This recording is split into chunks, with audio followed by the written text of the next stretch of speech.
To run the Recalculate Final Grades function, first log into your PowerTeacher Pro account and select PowerTeacher Pro.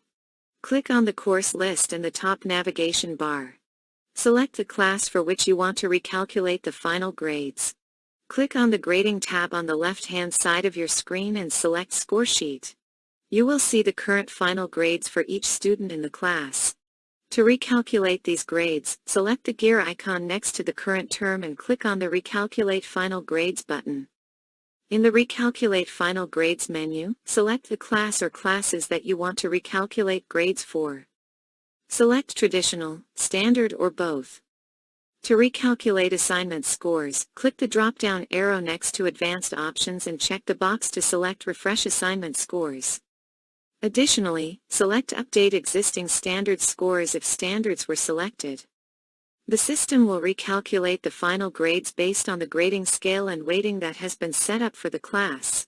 This process may take a few minutes to complete, so be patient.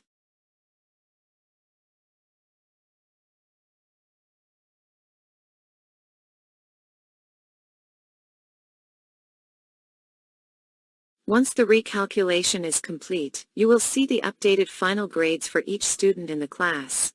That's it. You have successfully recalculated the final grades for your class in PowerTeacher Pro.